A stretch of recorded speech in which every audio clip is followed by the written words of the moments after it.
మాటలు అనేవాడు మంచే, మాట పడేవాడు కూడా మంచే.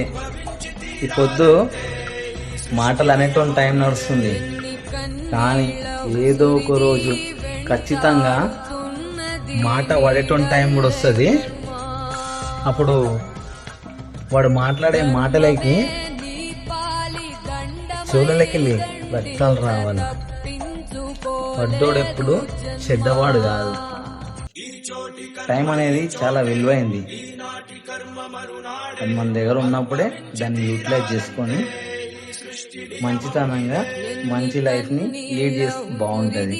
అదే టయాన్ని ఏ పని గురించో వృధా చేసుకుంటే లైఫ్ గుడిసిపోతుంది. ధర్మమే నీ పాలి దండమై దండించ తప్పించుకోలేదు జన్మ.